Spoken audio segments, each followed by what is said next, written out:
Hey guys, this is me Jayanti. Welcome back to my channel World of Kinnera.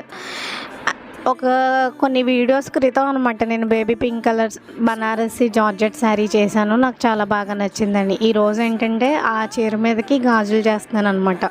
So ఆ గాజులు ఎలా చేశాను అనేది ఈ వీడియో నేను కింద మీకు డిస్క్రిప్షన్ బాక్స్లో ఏమేమి మెటీరియల్ వాడానో అదంతా కూడా ఇస్తాను. సో దాన్ని బట్టి మీరు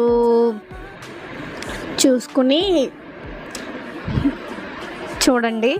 అండ్ ఈ ప్రాసెస్ మొత్తం కూడా మీకు చూస్తే అర్థమైపోతుంది అనమాట. మళ్ళీ దాన్ని పర్టికులర్గా ఒకళ్ళు ఎక్స్ప్లెయిన్ చేయక్కర్లేదు. సో చూడండి, ఇన్ కేస్ ఏదన్నా అర్థం కాకపోతే కనుక కమెంట్ సెక్షన్లో నన్ను అడగండి. నేనైతే ఈరోజు ఒక విషయం మాట్లాడదాం అనుకుంటున్నాను అనమాట. యాక్చువల్లీ ఇక్కడ నేను వీడియో షూట్ చేయాలంటే మినిమం క్వాలిటీ ఉన్న ఫోన్ ఉండాలి కదా, కొంచెం క్లారిటీ ఉన్న ఫోన్. అయితే ఏంటంటే నేను పాతగా యూస్ చేసే ఫోన్ ఏంటంటే అది పగిలిపోయింది అనమాట.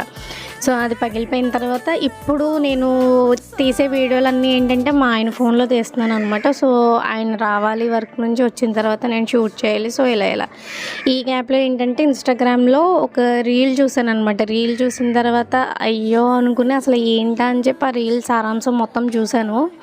అదే తర్వాత రీల్ని యూట్యూబ్లో కొట్టి చూసాను అనమాట. సో నార్మల్గా ఇప్పుడు మనకి మ్యారేజెస్ అంటే ఎవరికైనా ఎన్నో హోప్స్ అండ్ లైఫ్లో ఒక్కసారే జరిగేది కాబట్టి ఒక హ్యాపీయెస్ట్ మూమెంట్ లాగా ఉంటుందన్నమాట. సో అలాంటి ఒక హ్యాపీయెస్ట్ మూమెంట్ అనేది వాళ్ళు ఎప్పుడు ఆ డేట్ తలుచుకున్నా సరే ఒక డిజాస్టర్ లాగా అయిపోయిందనమాట. సో అదేంటంటే ఇరాక్లో ఒక మ్యారేజ్ జరుగుతుంది. అండ్ అన్ఫార్చునేట్లీ ఏంటంటే అక్కడ ఫైర్ అంటూ ఉందన్నమాట పైన సీలింగ్కి. సో విత్ ఇన్ మినిట్స్లో మొత్తం అంతా స్ప్రెడ్ అయిపోయింది. స్ప్రెడ్ అయిపోయి దగ్గర ఒక 130 పీపుల్ వరకు చచ్చిపోయారు అనమాట. అండ్ స్పాట్లో ఒక 150 వరకు ఏంటంటే సివియర్డ్గా ఇంజ్యూర్ అయ్యి హాస్పిటలైజ్డ్ అయ్యారనమాట.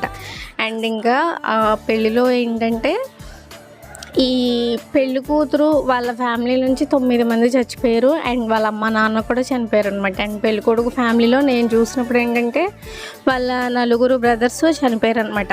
పెళ్లి కూతురు అయితే ఆల్మోస్ట్ ఇంకా తను బ్రోక్ అయిపోయింది. ఏంటంటే ఇంకా మనుషుల్లో లేదనమాట. ఇంకా అంత జరిగిన తర్వాత ఎవరైతే మాత్రం మామూలు సిచ్యువేషన్లో ఉంటారో ఇంత అయిపోయిన తర్వాత ఏంటంటే న్యూస్ ఛానల్స్ అడుగుతారు కదా ఏంటి ఎలా జరిగింది అని అడిగేటప్పుడు పెళ్ళికొడుకు చెప్తున్నాడు అనమాట. ఇది నార్మల్గా జరిగిన ఫైర్ యాక్సిడెంట్ అయితే కాదు, మేము పై వాళ్ళకి చెప్తాము దీనికోసం ఇన్వెస్టిగేట్ చేయమని అని చెప్పి అన్నిన తర్వాత నా వైఫ్కి 19 ఇయర్స్. సో ఆల్మోస్ట్ వాళ్ళ ఫ్యామిలీలో 9 మందిని పోగొట్టుకుంది. తను ఇదంతా ఎలా భరించగలుగుతుంది? మీకు కనిపించేది మేము బ్రతిగా ఉన్నాం కానీ మేము లోపల ఎప్పుడో చచ్చిపోయాము. ఇక మేము ఈ జనాల్ని ఫేస్ చేసే అంత ధైర్యం మాకు లేదు. మేము ఈ ఊరిని ఖాళీ చేసి వేరే ఊరికి వెళ్ళిపోతాము. ఎందుకంటే వాళ్ళనే మాటలు ఉన్నా సరే వాళ్ళకి ఆ రైట్ ఉంది, వాళ్ళకి ఆ బాధ ఉంది. సో ఆ బాధలో అనే హక్కు వాళ్ళకు ఉన్నది. కానీ మేము బయటికి వెళ్తే చాలు ఈ హాస్పిటలైజ్డ్ అయిన విక్టిమ్స్ ఎవరైతే ఉన్నారో వాళ్ళు చూసినప్పుడల్లా మేము చచ్చిపోతున్నాం అని చెప్పి పాపం స్టేట్మెంట్ ఇచ్చాడనమాట. అప్పటి వరకు చాలా హ్యాపీగా డ్యాన్స్ చేసిన సిచ్యువేషన్ మొత్తం ఒక్కసారిగా అంతా మారిపోయింది. అండ్ నాకు పాపం అమ్మాయిని చూస్తే చాలా బాధేసింది అనమాట. సో అక్కడనే కాదు, ఇక్కడ లైఫ్ అనేది అన్ప్రెడిక్టబుల్ అనమాట. అంటే ఇప్పుడు నేను ఇలా మాట్లాడుతున్నాను, ఈ సెకండ్ మనది అండ్ ఈ సెకండ్ కూడా మనది కదా. ఎందుకంటే ఎప్పుడు ఏం జరుగుతుందో మనకు తెలియదు అనమాట. సో మనం ఊహించడం కూడా ఊహించలేం. గట్టిగా నవ్వినా చచ్చిపోతున్నాం. ఆఫ్టర్ కోవిడ్ తర్వాత ఏంటంటే మన లైఫ్స్ అనేవి చాలా లైఫ్ టైం అనేది బాగా తగ్గిపోయిందనమాట. ఏంటంటే గట్టిగా నవ్వినా లేకపోతే ఏడ్చినా ఇంకేం చేసినా సరే ఎప్పుడు చచ్చిపోతామో తెలియదండి. అలాంటి దీంట్లో ఉన్నామన్నమాట.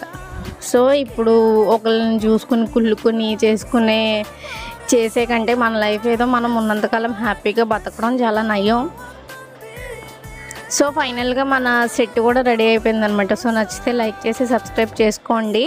ఏమన్నా డౌట్స్ ఉంటే కామెంట్ చేయండి. Thank you so much for watching. Have a good day. Bye.